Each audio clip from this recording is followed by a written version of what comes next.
Hello, everyone. Welcome to Champs Drink Champs. This is just Taylor here. Um, Shelby and I have been so incredibly busy. I don't even know how our life is so busy. But, anyways, I'm doing a solo episode today. Shelby is driving home from Las Vegas. Henley had a cheer competition down in Vegas. I went for how long was I there? 3 days.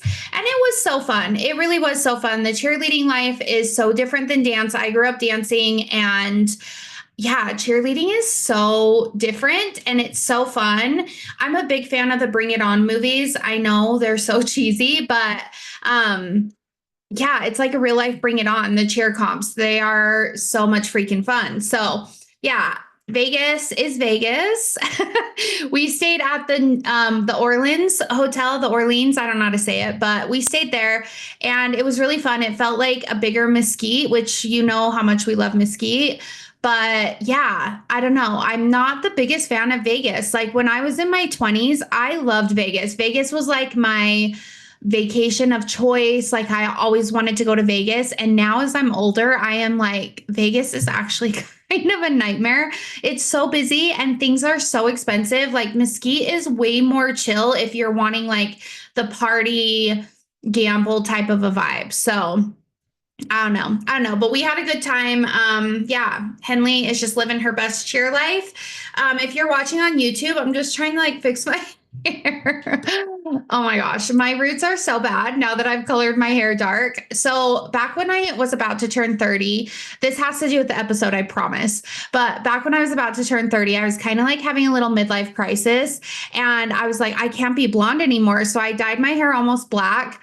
And looking back, like before I colored it this red color, I was looking back at pictures and I was like, I actually like my hair dark so much. And I was like, why did I ever stop doing it? And then I colored my hair dark again. And I'm like, oh, I remember why I stopped coloring it dark. My roots, I'm a natural blonde. So my roots are so bad. I usually go every 7 to 8 weeks to get my hair colored. And I'm going to have to change that from like 5 to 6 because my roots are they're so bad. So sorry if you're watching on YouTube. Okay, anyways, so about today's topic, I won't do any more check-in stuff until Shelby's back recording with me. But I was trying to decide what I wanted to do for my solo topic. And I've been thinking a lot. Well, Shelby and I both have been thinking a lot about our birthday this year. We are turning 35. I know we've mentioned it probably every episode, but we are turning 35. And that's just like such a milestone birthday. I feel like 5 and 10 years are so impactful. I don't know why. So I was kind of thinking, and I was like, you know what? A good podcast episode would be things that I've learned in the past 5 years. So back when we were turning 30, it kind of felt the same. Like it was this huge milestone birthday. We were turning 30. We were both in such crazy stages of life and so many big things were happening. And I feel like that's happening again as we are coming into this next 5 years of our lives. In August, I am going to officially be mid-30s, which is freaking me out. I do not feel like I should be almost 35. I really don't. I feel like I should maybe be like, I don't know, 27, 28 at the most. But yeah, being 35, being mid 30s, it's wild. It's a wild concept to wrap my brain around. I don't know. I don't mind aging. Like I don't mind saying my age, but I don't like the process of aging. I don't like the gray hair. I love getting Botox, but I don't like that I have to because I have wrinkles. I don't like that I have to like change my skincare. I don't like that I don't know how to dress. Like, I feel like it's just so hard. I don't know. Aging is a very hard process. But as I was thinking about this, I was like, wow, my life has been so crazy these last 5 years. And yeah, like I have learned so much. So that's what our topic is going to be. We are going to talk about things that I have learned in the past 5 years since I was getting ready to turn 30. So I think I have 15 things here that really like solidified everything that I learned. So, yeah, let's just jump into it. The first thing is time moves really fast. Enjoy every second and be more present. I know I have talked so many times on this podcast about how I am trying to be more present in my life. And that is so true. It's really wild having children in your life. I don't have kids, but with my nieces and nephews, they grow up so insanely fast. Like, I remember growing up, adults always said, like, oh my gosh, you're growing up so fast. Like, time goes so fast. And I was just like, whatever, like, time is not that fast. And now that I am seeing like children grow up and all the changes that they go through and all the things that like happens to them in their lives, I am like, holy shit, time goes so fast. And I was thinking also this morning, because this is 7 years in the past instead of 5, but today is my 7 year anniversary of having my blood clot. It does not feel like it has been that long, but it has been. It is 7 years to the day that I was getting ambulance to the University of Utah. And it just really like showed me time just keeps going and it moves so fast. And if you're not present and enjoying every second that you have, life is literally going to pass you right on by. So that was the number one biggest thing that I've learned these past 5 years is really focus on the people that you love, do things that you love to do, because it's going to go so fast, especially spending time with children. It goes just insanely fast. So, okay, second thing, spend more time in the water. I am coming up next month on 2 years of having this ulcer on my leg, 2 years of not being able to freely swim. There has been a few times that I've like really, really waterproofed my leg. I think 3, maybe 4 times in the past 2 years that I've really waterproofed my leg that I was able to swim. And it was great because I am a total water baby, but it was also really stressful because I was having to like worry about if my leg was going to get wet and if it was going to get infected and blah, blah, blah. Really, you guys, if you are able to freely take a bath or freely jump into a swimming pool or freely go paddleboarding and not worry about falling in the water or step into the ocean, you are so lucky, because these are things that I took for granted. I don't even like baths. I cannot wait until I can take a goddamn bath again. Like, I despise baths, but the second I can take a bath and sit in water, I'm going to do it. It is such, I don't want this to make me emotional because it might, but it is such a blessing to be able to live freely with being able to do things that you love to do without even thinking about it. I obviously love to travel. I love to travel places that have the ocean. I live in swimming pools and at the lake over the summer. And I would just get in the water like it was nothing, like it was nothing. And then I would complain, like, oh, I'll maybe get in the water, but I don't want my hair to get wet, like blah, blah, blah. Okay, no, it is such a blessing to be able to have your hair get wet, to be able to jump into a swimming pool, to sit with your legs in the swimming pool, like, step your feet into the ocean. My wound is at the most perfect spot that I can't even like step into water without worrying about it like getting wet, because it's like close to my ankle. Anyways, I'm just saying, spend more time in the water if you are able to, because it is such a blessing to just be able to do that, to have that water therapy. I cannot wait until I get to do it again. I really can't. I really cannot wait because I miss it so much. And to go along with this, healing takes time. I have really, in more ways than one, got tested with my patience of everything, but especially healing. I have really had to trust that my body knows what it's doing and trust that it's going to heal on its own time, and really had to release a lot of control and patience. I mean, my word of the year should not be trust. It should be patience, because I'm getting tested with my patience in a lot of different stages of life, but especially with my leg. I cannot believe that we're coming up on 2 years and it's still not healed. And I am just really trying to release control, be patient with the process. I actually am learning so much through this process that I can't wait to like share once I really process everything that has happened. But I don't know what that bruise is on my lip. Interesting. Anyway, sorry, I got really distracted. But anyways, healing takes time. Okay. Next thing, you are not belong behind in life. Trust in the timing of things.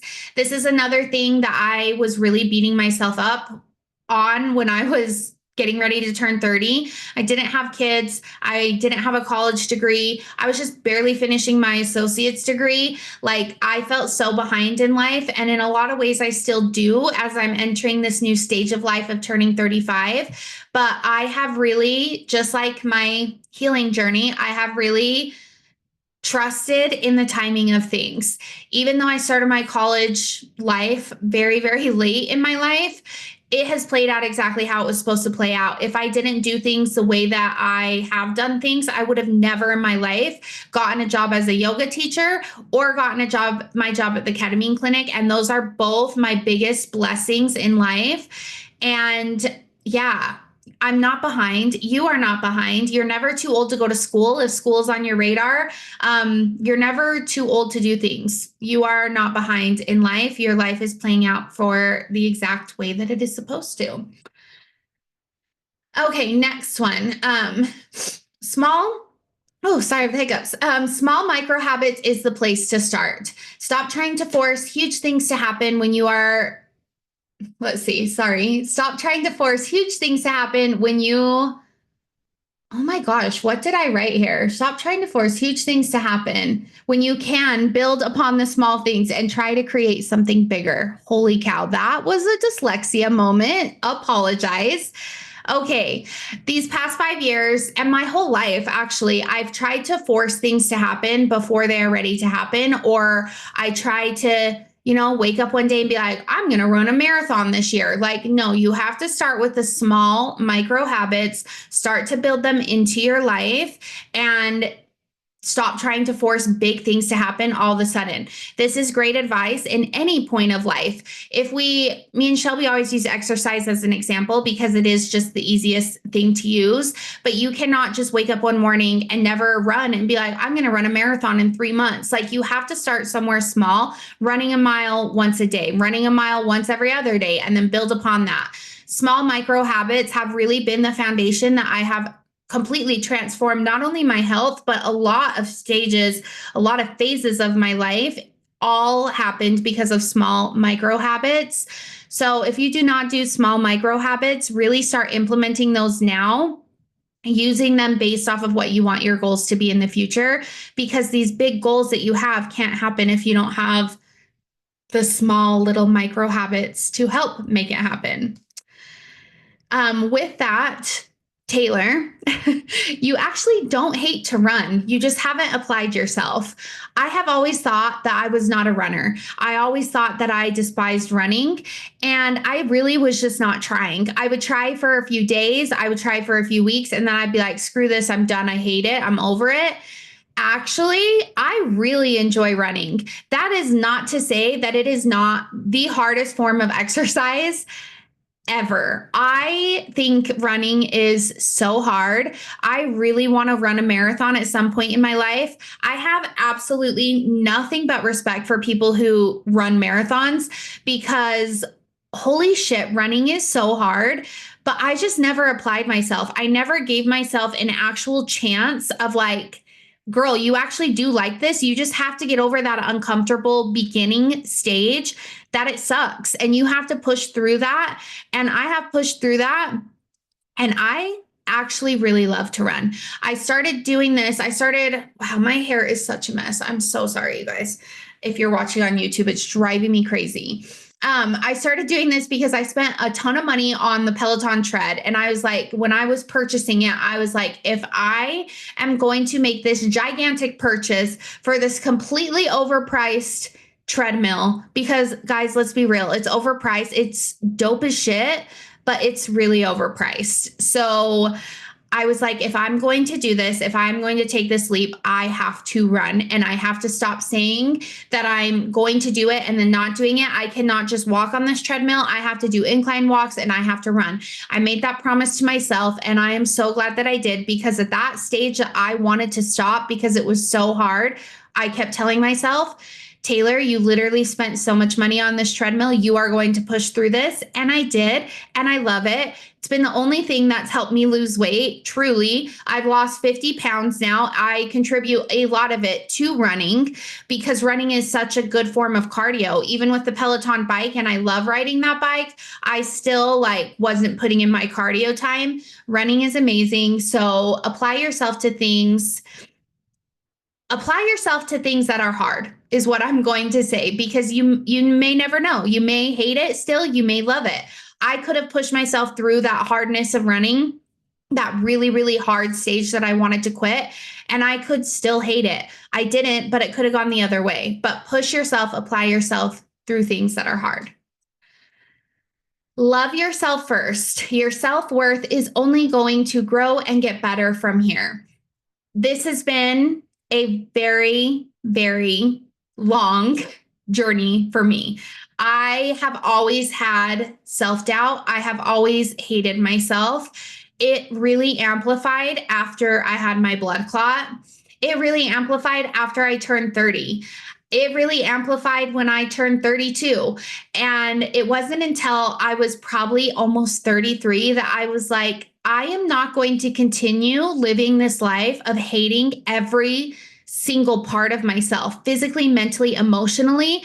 I am not going to continue to do this. So I really have dived in to loving myself. When I started this loving yourself journey, I was at the heaviest weight I had been in my entire life. It was very hard for me to look in the mirror. It was very hard for me to take pictures. It was very hard for me to dress. All I wanted to wear was baggy, oversized black clothes. I didn't want people to look at me, which is not my personality at all. When I look back at when I started this, and with it being the way that I physically looked, my absolute worst, I am so proud at where I am now, because I really was like, it doesn't matter what you look like. It matters how you treat people. It matters who you are as a person. It doesn't matter what size your pants are. And it has been a very long journey. It was very, very, very hard after I had my blood clot, because I hated my body inside and out. I hated it. I felt like my body had failed me. I felt like I looked so different. I had these weird veins all over my hips, all over my stomach.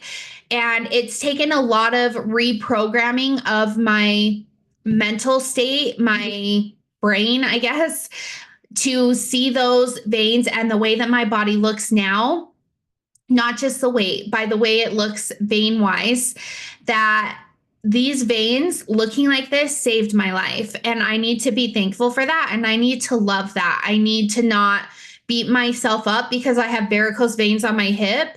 I need to be proud of that, because that is what saved my life. I would be dead if those veins did not get bigger to create more blood flow to get blood to my heart. So really focusing on things like that I hated so much, and turning it into, I actually love and appreciate this. My personality, another thing. I know that I'm a lot. I know that I am hyper, and I'm a little bit out there, and I am very spontaneous, and I don't second guess a lot of things. And that was all things that I really, really hated myself for. And turning that around in my brain, like, yeah, I may be spontaneous. I may drop everything and go on a trip and be like, well, things will work out. But I live the most full and exciting life. And that is because of my personality. So if you are having problems loving yourself, really start with therapy, obviously. But secondly, start with just trying to reframe one or two things and see them differently. For like with that example with my veins, I was constantly having to tell myself that over and over and over again. I would get in a swimsuit and I would be like, oh my gosh, you can see these varicose veins. Like I need to get a high-waisted swimsuit.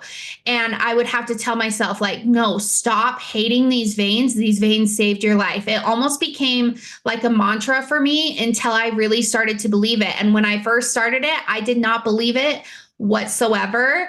But it really just starts with reminding yourself every day knowing that you are badass and your things that you think are weaknesses are actually some of your biggest strengths. So make sure that you're loving yourself, you guys. I could preach about this all day, and I really want to do future episodes that really dive into how I have learned to love myself. And yeah, I just think it's really important, and something that really in these last 5 years has been not only a really big focus for me, but it's been something that has really transformed from my whole entire life. This has been a problem ever since I was a teenager. And now turning 35, I can actually say, like, yes, I'm not exactly physically where I want to be, but mentally, emotionally, personality wise, all of the things, I love myself so much. And even though I'm not physically where I want to be, I still love myself through every stage that I go through. Okay, next one. Stop being so shy and share your thoughts and experiences with people. This has been something that's actually kind of just naturally happened the past probably year and a half. I don't know. I don't know. I've just been sharing a lot with people. I don't know if it's a podcast. I don't know if it's my job. I don't know.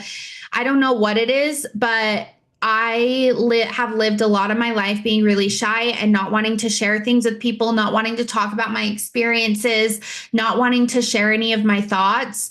And I don't know what happened, that I was just like, I'm tired of hiding. I'm tired of not sharing these things, or I'm tired of keeping these things in. Like, I want to share these things. So that was a big thing that I learned these last 5 years.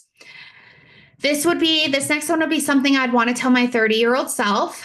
Stop doubting yourself and work on your imposter syndrome now. When I was 30 is when I started teaching yoga, and I doubted myself so much. I had only been doing yoga for barely a year when I got my teaching certification.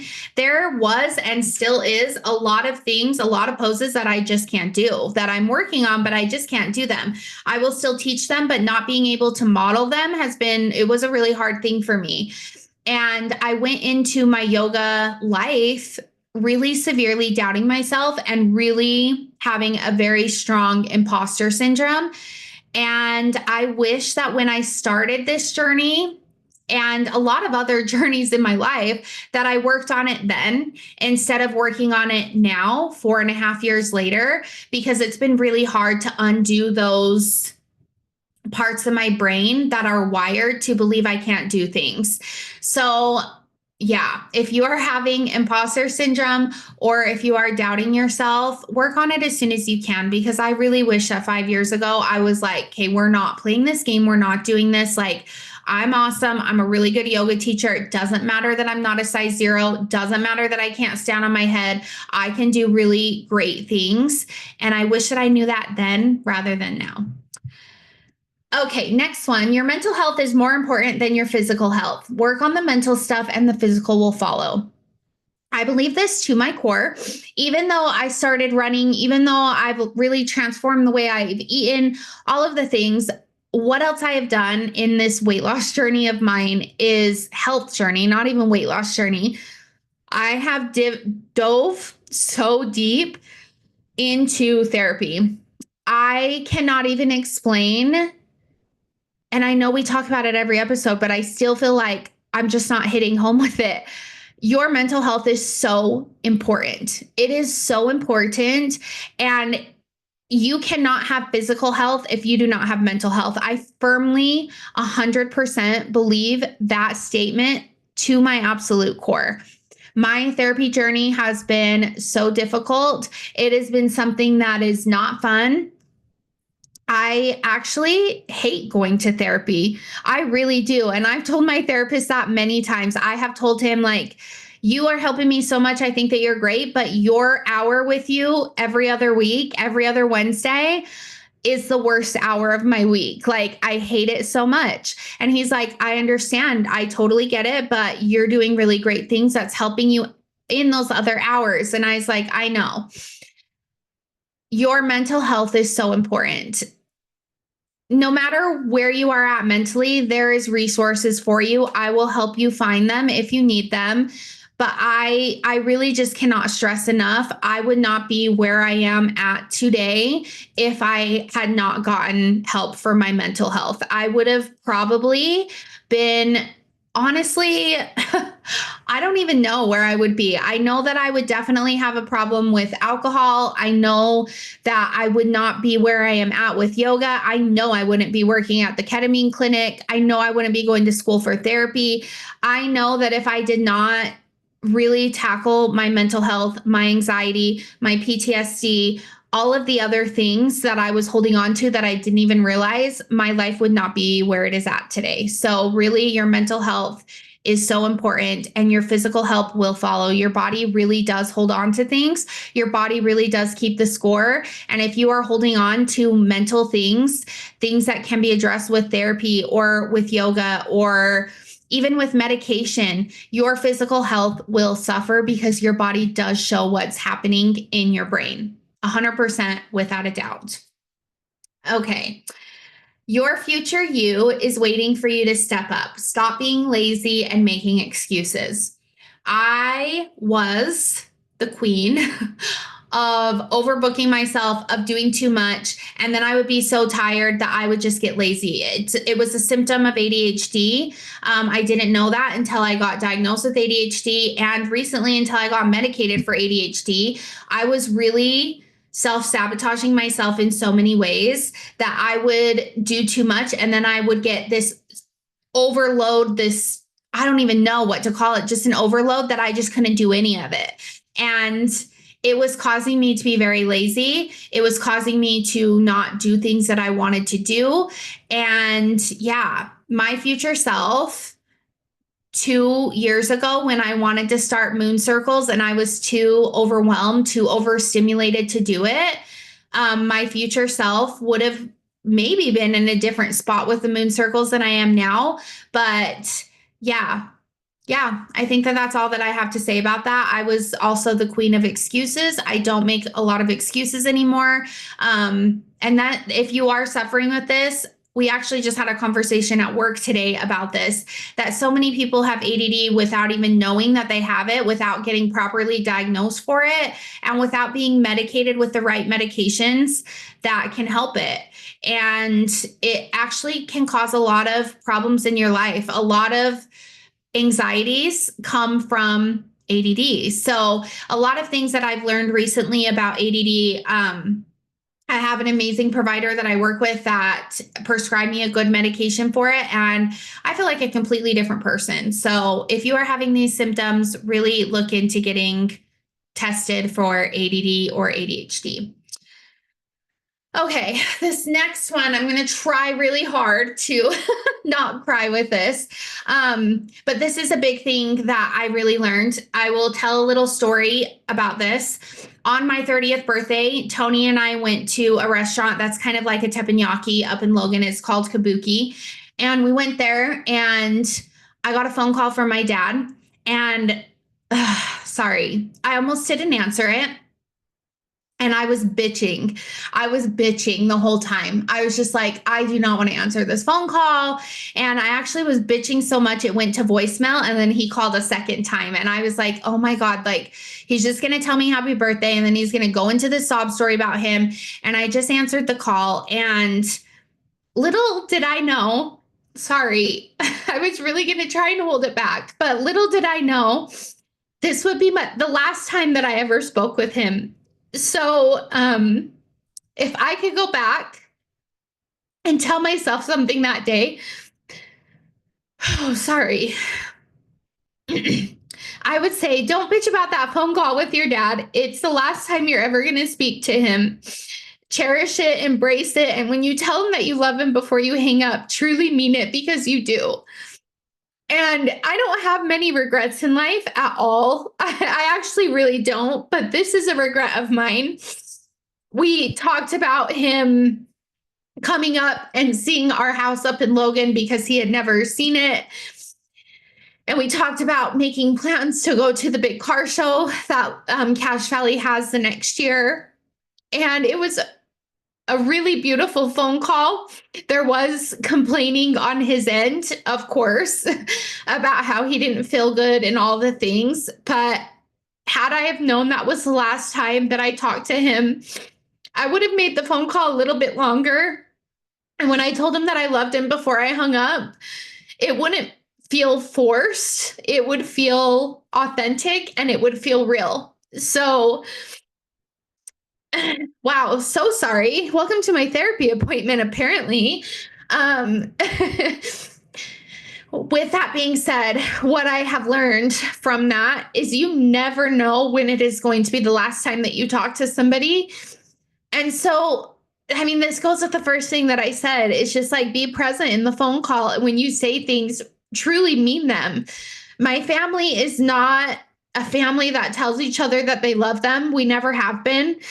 But I always will tell them that I love them. Always. I always make sure that my nieces and nephews, before I leave, like, I love you guys so much. Like, even though it's just a word, it's just a phrase, it means so much. Like, Shelby, if I do not say love you, bye, before I hang up a phone call or before I leave her house or anything, she will call me out on it. And she'll be like, do you not love me? Like, why aren't you saying you love me? And it's just like, oh, I guess I just didn't think about it. Like, I don't know. We didn't really tell each other that we loved each other. We knew that we loved each other, but we just never like said it. That was also a problem when I first got married too, is Tony would be like, why do you never say that you love me? And I'm like, I don't know. So anyways, that was kind of a tangent, but really just be present with people when you are with them, when you are on the phone with them, because you genuinely never know when it will be your last time speaking to them. I had no idea that that would be the last time I spoke with my dad. We were literally making plans for 11 months in the future. Like, I had no idea that that was going to be the last time that I spoke with him. So if I could go back, I would change that phone call. I'm glad that it was a good phone call. I'm glad that I at least got to hear his voice before he passed. But that is probably my biggest regret in life, is the way that I acted with that phone call, on that phone call, and after that phone call, not knowing that it would be the last time I spoke with him. So anyways, next one. I knew that one was going to make me cry. When I was writing it, I was like, am I really going to tell this story? Because I don't know if I'm going to be able to keep it together, but it's all right. It's good to let emotions out. Okay, so the next one, you don't have to explain your choices to anyone. I feel like that's pretty simple, pretty point blank. You don't have to explain what your choices are to anyone. People don't know what your situation is in your brain. They don't know what your situation is at home. They don't know what your situation is at work. They don't know what your financial situation is. Only you know what that is, and you don't have to explain that to anybody. Being busy doesn't make you feel fulfilled. Take time to rest. Again, queen busy, queen always having something to do, queen never resting. I've really learned to prioritize my rest. And when I'm feeling like I'm on the stage of getting burnt out, I need to let myself rest. Today, for example, I worked half of a day because I am tired. I am tired. I have my moon circles this week. I have a lot of moving parts happening in my life. And I was just like, I need a few hours to just get caught up. I needed to record this. I needed to prep for my moon circles. I needed to clean my house. I needed to go to the grocery store. Like, there's just literally not enough hours in the day, but you have to prioritize your self-care and you have to prioritize rest. You cannot survive and sustain being busy 24/7. You just can't. I thought that I could, and I couldn't. And a lesson that I've learned from this leg ulcer is that I was too busy and I was not taking the time to rest. So make sure that you're resting, guys. Okay, two more. Stop running away from inner child work. This is going to be the biggest piece in your healing journey. I say inner child, and that also includes like your inner teenager. I don't even know if that's like a thing, but these have been the biggest pieces in my healing journey. A lot of things happened. A lot of things I was still holding on to, even if they weren't big deals. A lot of emotions and feelings that I just didn't ever get closure on. A lot of things that I was holding on to from my past that I was running away from. And it wasn't until I started doing breath work and I started doing EMDR therapy, a consistent breath work practice, I should say. And I started doing EMDR therapy that I really dove into this inner child stuff and this inner teenager stuff and really started dissecting them piece by piece. And a lot of it, I was like, wow, I'm really upset about this thing that my sister said 25 years ago. Like, why am I still upset about that? Why am I holding on to that? Like, let it go. And then there's been other stuff that it's like, actually, this is a deeper conversation. Like, this is something that actually shaped who you are. Let's talk about how this shaped who you are. And let's talk about how you can work with this. Inner child work is such a big piece to your life. I can't even explain. Like, when I become a therapist, I almost only want to talk about your inner child because it's so, it's the puzzle. Like, it's not even pieces of the puzzle, it's the puzzle. Like, you are not who you are as an adult if you didn't have these experiences growing up that literally have shaped your brain. Like, it's amazing the healing that you can do when you really dive into this. Again, not to say that it isn't hard, because it is, but it's so rewarding at the end. It really is. Okay, last one. Love yourself for who you are. Don't fight who you are. Your quirks make you special. This goes into loving yourself. And I really thought of this one and really realized that I learned it because of a poem I heard on TikTok. It's this girl, her name is Josie, and she just reads poems. And it was this poem that talked about like nostalgia and how like you have a hard time letting things go and you live in nostalgia and blah, blah, blah. I'll have to post it for you guys because I make it sound like it's like ridiculous and super toxic, and it's not. It's actually really beautiful. But that really, I was like, oh my gosh, like, this is me. This is totally me. Like, why am I again running away from this? Why am I fighting this? Like, it's okay that I have these memories, and it's okay that I, sometimes want to relive these memories, and it's okay that like I have them. It's okay. Like, it's okay that sometimes I cry over them. Like, this is what makes me me. So that's what really came up with this last thing that I learned in the past 5 years, is just that my quirks make me special. I may be a lot, I may be different, I don't know, but that's what makes me me, and I love myself for it. So anyways, those are things that I've learned in the past 5 years.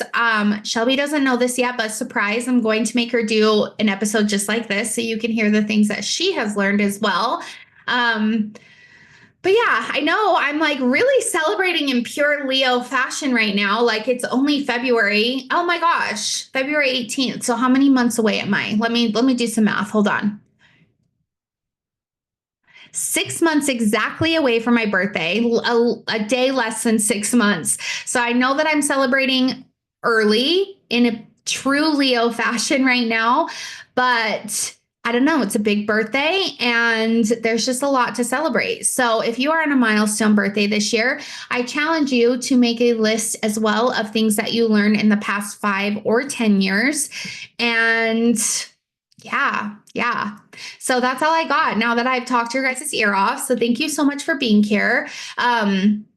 Make sure that you tune in to our episodes next week and follow us on Instagram, you guys, probably our personal Instagrams, because we don't care about the podcast Instagram. Most of you guys and our listeners follow us on our personal Instagrams anyways, but slide into the DMs. Let me know what you thought about this episode, and let me know some things that you've learned throughout your life as well. I love to have these conversations with people. Another like real quick thing about quirks is I hate small talk so much. Like, I want these deep conversations with people. So if you have something to share, please share it with me. Genuinely, I want to hear it. When I'm asking you how you are or what you've learned in the past 5 years, I want like those deep ass answers. So anyways, slide into my DMs. Let me know if you like this episode. And yeah, that's all I got. So have a beautiful week, and we will talk to you guys next week. Bye.